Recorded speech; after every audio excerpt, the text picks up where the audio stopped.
Oui, salut la famille, j'espère que vous allez bien, j'espère que vous êtes en forme. Ici le docteur Idriss Safa, j'espère que vous passez une très belle journée. Donc, pour cette vidéo, on va faire comme un bilan, n'est-ce pas, de ce qui s'est passé pour le mois de février. Vous savez, nous sommes à la fin du mois de février, nous sommes, qui dit fin du mois, dit faire un bilan du mois qui vient de se terminer et bien entendu se préparer aux éventualités qu'on pourrait avoir pour le mois qui arrive à grands pas, c'est-à-dire le mois de mars. Comment est-ce que le mois de mars pourrait se comporter de manière globale ou alors d'un point de vue saisonnier? On doit se poser toutes ces questions en tant que bon trader. Si tu es un trader sérieux, tu dois regarder cette vidéo jusqu'à la fin pour pouvoir déjà avoir un aperçu global des tendances qu'on pourrait espérer, n'est-ce pas, pour le mois de mars. C'est comme ça qu'on se prépare pour pouvoir bien sûr attaquer de manière efficace. On prend ces informations-là comme des inputs qui vont nous servir, n'est-ce pas, à mieux nuancer nos prises de décision.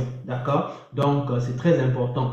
Regardez cette vidéo jusqu'à la fin. Et je vous invite à regarder à chaque fin de mois les vidéos, n'est-ce pas, les vidéos de prédiction du mois prochain. Donc, prenez le soin. Nous faisons ça chaque fin du mois. Donc, par exemple, à la fin du mois de mars, on va faire pour le mois d'avril, ainsi de suite, ainsi de suite, ainsi de suite. Donc, restez scotché, regardez bien ce que je fais. Éventuellement, ça va vous donner une idée de comment est-ce que vous pouvez faire exactement comme je fais. Ça vous permet principalement d'avoir des informations déjà sur un aperçu global du marché et donc de pouvoir bien sûr attaquer de manière efficace le marché. Voilà. Donc, déjà, avant de démarrer la vidéo, je vous invite bien sûr à liker la vidéo. Prenez le soin de liker la famille, prenez le soin de liker, de partager au maximum, n'est-ce pas? Et surtout, prenez le soin de nous dire en commentaire si vous aimez la vidéo que nous faisons ou alors les vidéos que nous faisons.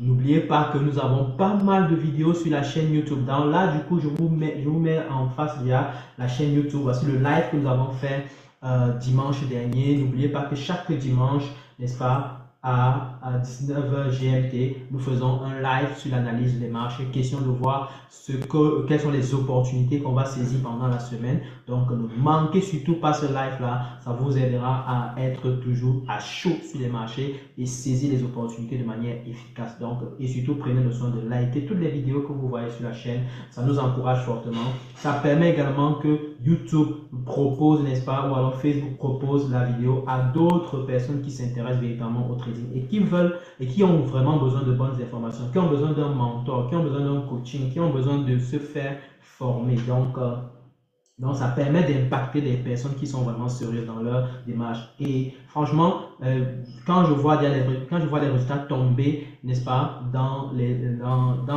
groupes AfroForex, des personnes parfois que je ne connais même pas, qui réussissent, qui gagnent de l'argent grâce aux informations que nous partageons grâce à la chaîne, ça me réjouit grandement. Et c'est un acte fort. C'est un acte fort qui demande que quelque part, grâce aux informations qu'on partage, il y a des personnes qui changent leur vie grâce à ça. Donc, franchement, il faut partager au maximum, il faut liker, il ne faut pas hésiter de commenter, même si pour dire bonjour, merci, c'est déjà ça, ça encourage YouTube à partager encore la vidéo, que ce soit sur YouTube ou Facebook ou TikTok. Sachez que nous sommes sur 3 plateformes, Facebook, YouTube et TikTok. Donc, la page TikTok, c'est Parlons Trading, la page Facebook, c'est AfroForex. Donc, voilà, donc du coup, c'est le même nom sur Facebook, AfroForex, comme ici.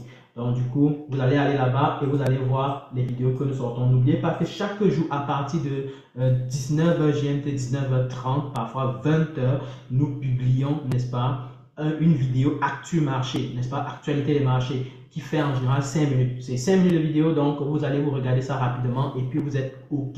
Vous avez déjà l'information à chaud de la journée et bien sûr, qu'est-ce qu'il faut préparer pour la journée d'après ou alors quels sont les éléments qu'il faut suivre de près, n'est-ce pas, sur les marchés pour pouvoir être efficace dans la prise de position. Donc, prenez le soin d'être abonné à ces sorties de vidéos. Ça vous permettra bien sûr d'être toujours bien scotché sur l'actualité et suivre bien le fil et savoir comment est-ce que vous réagissez. Parce que je parle à plusieurs reprises que nous sommes dans un contexte pessimiste, ça peut vous aider peut-être à saisir les opportunités de vente. Ou alors si je parle beaucoup plus pour des contextes optimistes, alors ça peut permettre de saisir les opportunités d'achat sur pas mal d'actifs que nous tradons ici. Donc faites le nécessaire pour être connecter sur ces pages-là. Et comme ça, dans les heures prévues, vous regardez les vidéos. Donc, je disais tantôt qu'aujourd'hui, nous allons faire un bilan. Mais avant d'entrer dans le bilan, je tiens à préciser que si vous êtes intéressé par le coaching trading que nous faisons, n'est-ce pas, pour tous les étudiants, n'est-ce pas, qui s'intéressent véritablement à être suivis, mentorés de A à Z par moi-même. Donc, on va travailler ensemble pour mettre en place une stratégie personnalisée pour vous, pour que vous puissiez réussir vos challenges PropFit et vous commencez à gagner de l'argent grâce au PropFit. C'est un programme de coaching que je mets en place qui va durer 1 an et qui va vous permettre certainement de pouvoir vous former le plus rapidement possible, avoir des stratégies personnalisées à votre style, à votre personnalité, à vos restrictions, parce que parfois certaines personnes ont des contraintes, ont des difficultés. Il faut qu'on aille en profondeur avec ces personnes-là pour pouvoir comprendre qu'est-ce qui se passe, qu'est-ce qui ne va pas et savoir comment est-ce qu'on va mettre en place une stratégie assez claire qu'ils vont appliquer et qui va leur permettre de pouvoir réussir malgré les contraintes qu'ils rencontrent. Et c'est ça le trading, trouver, n'est-ce pas, la chaussure à son pied. Donc, trouver véritablement ce qui marche avec soi. Et justement, je serai là pour vous guider. Toi et moi, ça sera un coaching personnalisé entre toi et moi. Tu auras mon contact. Je serai là pour discuter véritablement avec toi tout le temps, chaque semaine, et te montrer mes secrets que tu pourras mettre en place pour que tu puisses réussir le plus vite possible. Voilà. Si tu es intéressé, on a ouvert une liste d'inscription totalement gratuite. Donc, inscrivez-vous sur la liste. Le numéro, je mets le numéro en premier commentaire. Sinon, si vous êtes dans les groupes WhatsApp, contactez Monsieur Mohamed pour mettre votre nom sur la liste d'attente. On va faire des interviews. Je vais discuter avec vous, un appel, n'est-ce pas, sur WhatsApp avec vous.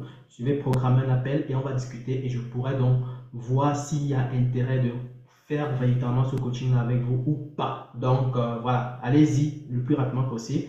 Et bientôt, on va commencer avec les entrevues avec tous ceux qui s'intéressent au programme de coaching. Voilà, je m'arrête là et on engage dans le vif du sujet. OK? Alors, je disais que le mois de février était un mois vraiment terrible. OK? C'était un mois vraiment brutal. Donc, il faut qu'on dise les mots. Il faut qu'on dise les mots. Le mois de février était extrêmement brutal. OK? On a eu des chutes brutales sur le marché des cryptos, comme vous pouvez le voir. Regardez par exemple le Bitcoin là où il se trouve, il est en pleine chute libre, n'est-ce pas? Vous pouvez bien le voir. Et tel qu'il est positionné là, il y a vraiment des chances qu'il chute encore. Hein. Donc on a déjà pour commencer chuté d'au moins, si on regarde bien, le mois de février, on avait commencé le mois de février là. Ouais, on avait commencé là. Et ça, tout ça a commencé avec Donald Trump qui nous a vraiment maté le cerveau avec son affaire de, on va appeler crise ou alors de guerre tarifaire douanière. Ok, c'est comme ça qu'on doit appeler ça. La guerre tarifaire douanière, c'est l'élément qui a déclenché tout le massacre qu'on peut voir sur les marchés aujourd'hui. Donc, vous voyez par exemple ici, le Bitcoin, lui, il avait chuté de quasiment, il a chuté de quasiment 16%, 17%. Donc, Ethereum, lui, il a chuté de 29%. 29%, c'est horrible. Ok, c'est vraiment horrible. On était quelque part à 3000, n'est-ce pas, avec Ethereum, voire même 3200, je vais regarder bien. 28 janvier, 31. On était là à 3300. On a fait une chute horrible, je dis bien horrible, 29, quasiment à 30%. Donc, là, c'est Ethereum. Vraiment, la chute était bizarre. On a eu également un choc sur le marché des actions. Quand on regarde le Nasdaq, on est parti de quasiment ce niveau-ci. On était monté en début, on était quand même monté. Ça n'avait pas beaucoup subi, on va dire, l'effet chute. Donc, on a très vite chuté, mais on a très vite remonté encore le Nasdaq. Mais finalement, le Nasdaq finit le mois avec une grosse descente, une descente qui risque de se stabiliser, bien entendu, dans la zone où nous trouvons actuellement, autour de 21 000, sinon 20 800. Donc, c'était vraiment, vraiment horrible. OK? Donc, à côté de ça, le gold aussi, lui, il a fait une très belle remontée, comme vous pouvez le voir. Donc, on était parti de quasiment ce niveau-ci. Donc, on est monté en puissance. On est monté véritablement en puissance. Donc, on regarde là. On est monté de quasiment 5% avec le gold. Là, actuellement, on a un peu chuté pour les jours-ci. On se retrouve à quasiment 3% de performance avec le gold pour le mois de manière globale, partant de début février. Ok, bon, à côté de ça, maintenant, il faut dire que c'était vraiment l'information première. Et justement, lorsqu'on avait fait le live concernant ce sujet, j'avais marqué le fait que, sachant que les pays concernés par la guerre tarifaire douanière ont mis une pause en début du mois de février, il fallait anticiper que vers la fin du mois, parce qu'ils avaient mis une pause de 30 jours, il fallait anticiper que vers la fin du mois de février, ça devrait encore capoter, les volatilités devraient encore augmenter. Et si on regarde le VIX, n'est-ce pas, si on passe le VIX, on va bien se rendre compte que les volatilités ont explosé lorsqu'on était en début février. Je m'en vais là. Hop là, voici février. On avait commencé ici février. On est monté en puissance. Donc, vous voyez, on avait sauté, on avait fait quasiment un jump. On est venu ici. On s'est calmé un peu parce qu'ils avaient mis pause. Mais vous voyez comment la fin du mois de février s'est comportée. Ça, c'est les 5 derniers jours, les 5 à 6 derniers jours, tout simplement. On est en train de basculer encore à la hausse, mais c'est vrai qu'il y a des pressions baissières, mais on a vraiment bousculé pour aller à la hausse, ce qui crée encore une grosse panique, n'est-ce pas, sur les marchés. Donc voilà pourquoi, par exemple, la journée, quasiment toute la semaine-ci, quand on regarde le Nasdaq, il était brutal, il était vraiment brutal. Il est parti de 22 000, n'est-ce pas, 22 150, quasiment 200. En espace de 5 jours seulement, il est descendu pour se retrouver à 21 000. C'est ouf, c'est vraiment ouf. Ok, donc la question c'est de savoir comment est-ce que tous ces instruments-là vont se comporter. Bon, regardons déjà aussi le Dow Jones. Le Dow Jones également avait expérimenté une grosse chute. Donc on voit par exemple partant de début février, on était ici. Vous voyez qu'on a chuté quasiment tout le mois, descendu en puissance. Et on peut encore chuter, on est descendu de quasiment 3%, on peut encore chuter pour aller chercher les 4%, donc on peut venir stabiliser au niveau des 43 000, le chiffre rond des 43 000.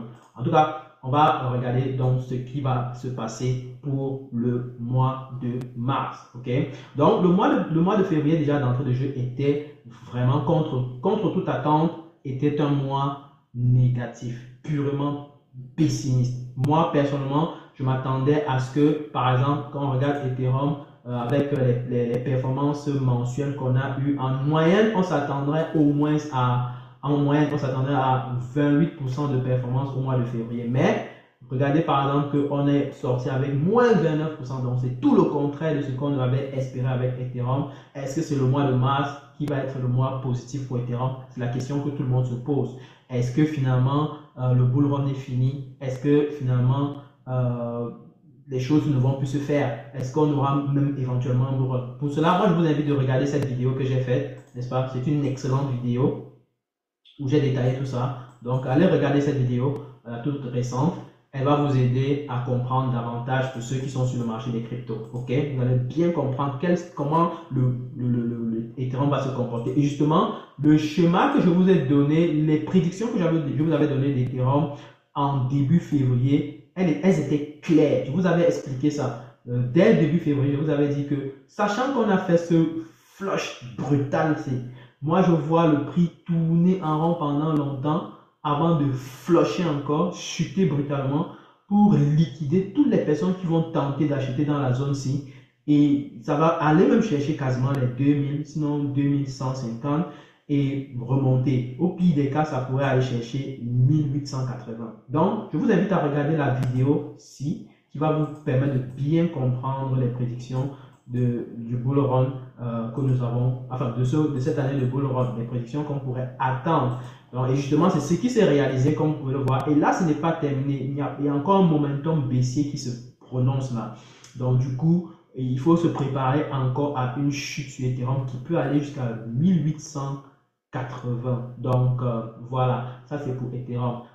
Et une fois qu'on aura atteint ce niveau-là, je pense que les choses vont peut-être se calmer. Donc, on pourrait avoir un Ethereum qui descend à l'attaque et qui tourne en rond pendant un bout de temps. Après, hop, hop, hop, hop, ça commence à monter tout doucement. Donc, je pense que acheter à ce niveau serait un très bon deal. 1881. Ok? Donc, Suivez bien cela de près. En tout cas, pour plus de détails, allez regarder cette vidéo. Vous allez mieux comprendre les raisons pour lesquelles je le dis. D'accord? Je ne vais pas revenir là-dessus parce que j'ai déjà parlé de ça. D'accord? Maintenant, qu'est-ce qu'on envisage pour le mois de mars? Commençons donc par le DAX. Ok? Pour le DAX, en moyenne, on peut voir que le DAX peut faire une très belle performance au mois de mars. Donc, on attend en moyenne 4% pour le mois de mars parce que regardez, quand on regarde le mois de mars pour le DAX, il est en général positif, sauf le mois, sauf l'année 2020 qui était bien sûr l'année du Covid, où on a vraiment chuté brutalement. C'est normal, ok? Donc c'est un peu hors norme, on va dire ça comme ça. Et là, du coup, il faut bien entendu, si on exclut ce mois ce mois de mars de 2020, on voit bien que dans la majorité des cas, on est véritablement positif. On serait positif 1, 2, 3, 4 mois. En fait, on serait positif sur 15 mois, on serait positif sur quasiment 11 mois. Donc, c'est extrêmement positif. Donc, on peut s'attendre à un mois haussier pour le DAX, d'accord? Donc, en moyenne 4%. Mais techniquement parlant, comment est-ce que les choses peuvent se comporter? Allons-y un peu sur les graphiques. Si on regarde un peu le DAX d'un point de vue technique, DAX, ok. D'accord. Donc, voici le DAX. Donc, si on regarde le DAX d'un point de vue technique, on voit bien qu'il a très bien hausse. Il est allé en hausse pendant le mois de février de manière énorme. Ok, là, il tente de faire une correction. La question, c'est de savoir est-ce que le DAX ne va pas faire une correction, peut-être venir chercher ce niveau-ci avant d'engager une véritable montée. C'est la question qu'on se pose. Donc, en tout cas, le premier scénario, c'est qu'il chute d'abord. Il vient chercher ce plus bas, d'accord? Il vient chercher ce plus bas, ici, avant de remonter. Sinon, il peut stabiliser exactement là où il est et il commence à engager encore une belle remontée. En tout cas, le DAX est déjà à 22 500 et il peut aller chercher les 23 000 d'ici peu. On verra bien. Il a très bien performé depuis le mois de novembre-décembre. Ok? Donc, on va suivre ça de près en tout cas. Ok.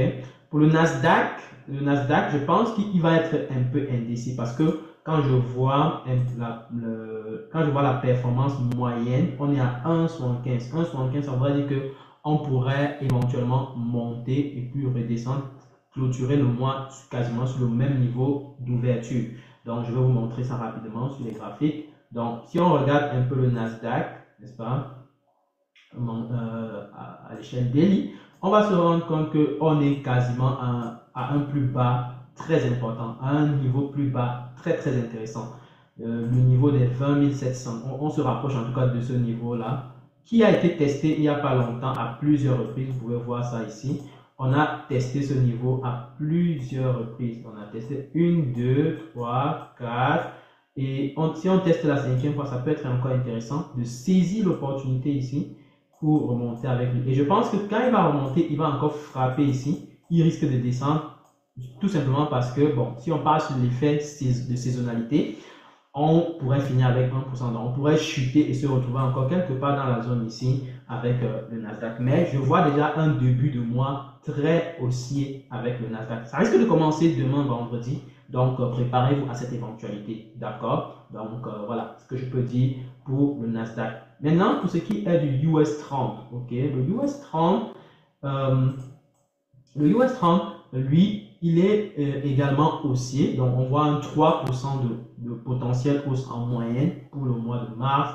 Donc, si on regarde bien le mois de mars sur le US 30, on voit bien que il n'y a pas beaucoup de mois baissiers, n'est-ce pas? Donc, ce qui est intéressant, ce qui veut dire que globalement parlant, le mois de mars peut être haussier. Ok, donc sur quasiment 15 mois, on a 4 mois négatifs. Donc, si on enlève même le mois de mars de la période Corona, on se rend bien compte qu'on aurait juste 3 mois. Donc, ce qui fait que on est en moyenne véritablement haussier pour le mois de mars. Donc, il faut s'attendre à ce que le US 30 soit purement haussier. Maintenant, si je viens sur mes graphiques, je regarde un peu rapidement le Dow Jones. On est à 43 700. OK. La question, c'est de savoir si on va partir à la hausse dès le niveau où on se trouve. Je ne vois pas que ce niveau A était un sérieux niveau de résistance, n'est-ce pas, de support résistance. Moi, je pense qu'on peut facilement chuter encore pour peut-être venir à 42 000. Est-ce qu'on va arriver à 42 000?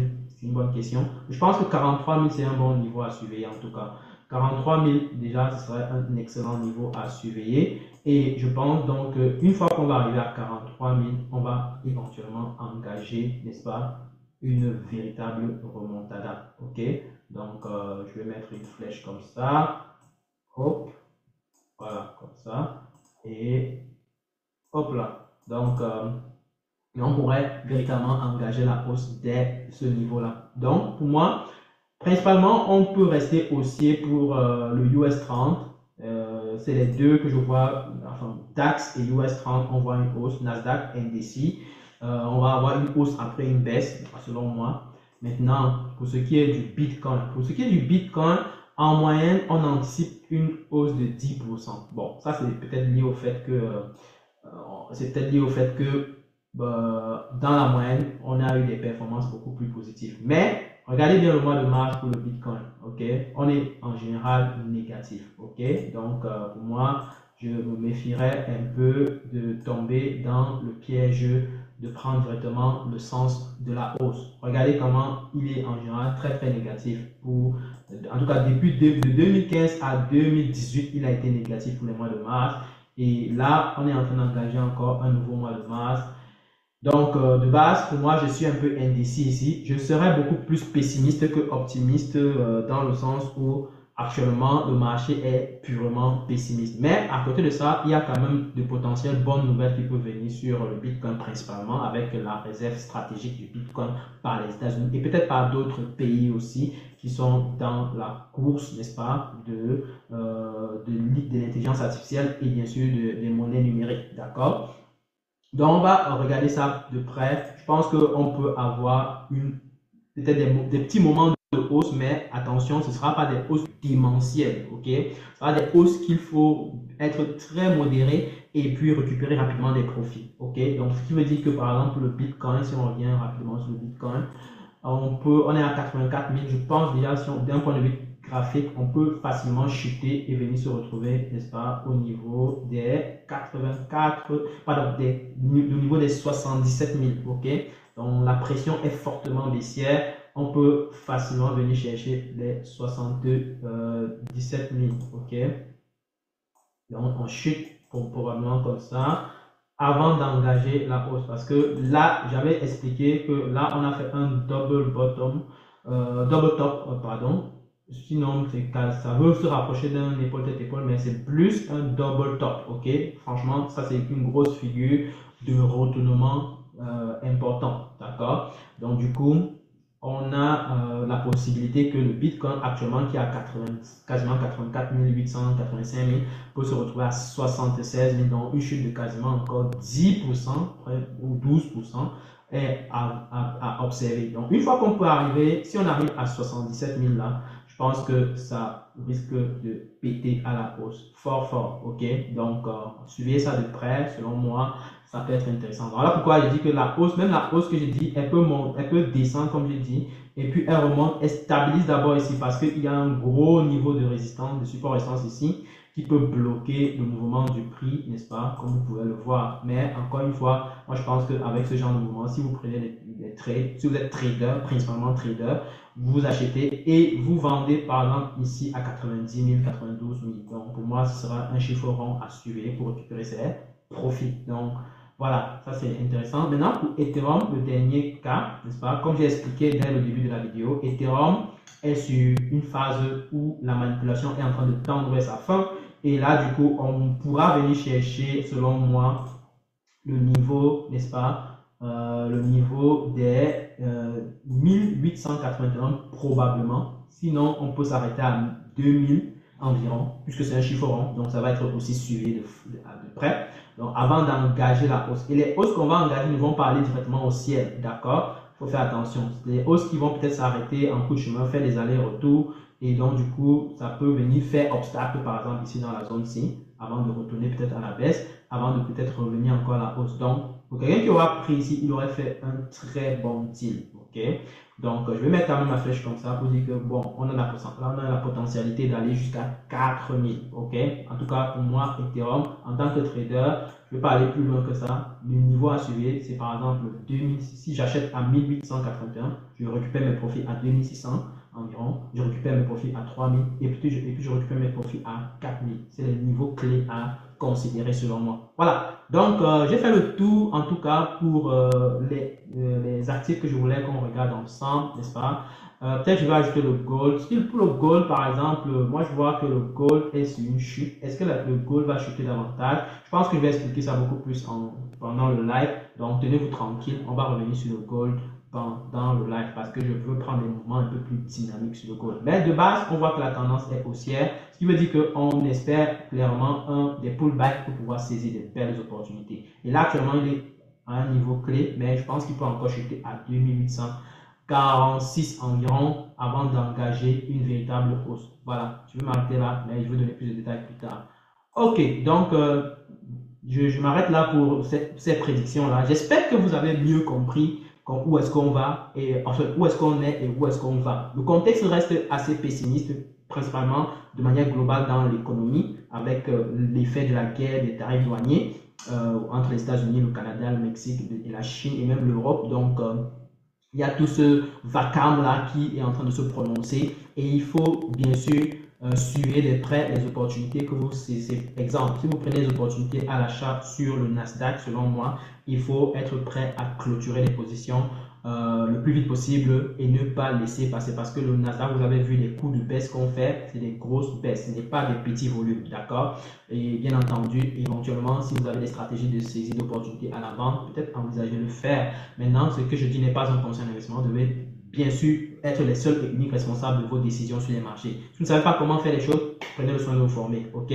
Partagez la vidéo au maximum et bien sûr pour ceux qui s'intéressent au programme de coaching, je mets le numéro en premier commentaire. Vous nous contactez, on va vous mettre sur la liste d'attente et puis on pourra, n'est-ce pas, faire un appel, vous et moi, n'est-ce pas, on va organiser un appel, donc tout sera programmé, on va vous donner l'information et on va discuter ensemble pour voir si réellement vous êtes intéressé par le coaching ou alors voir s'il y a vraiment la possibilité ou alors vous avez le mindset de quelqu'un qui veut véritablement faire ce coaching-là. Si c'est le cas, on va avancer. Si ce n'est pas le cas, ok, on va avancer avec les autres. Donc du coup, ceci étant dit, je vous laisse sur ce point. Partagez au maximum la vidéo si vous avez aimé. Et surtout, je vous dis encore, revoyez cette vidéo au moins 4 à 5 fois pour bien comprendre dans quel contexte on se trouve et bien comprendre les éventualités qu'il faut saisir. Voilà, je m'arrête là et on se dit, portez-vous bien. À très bientôt pour une prochaine vidéo. Ciao!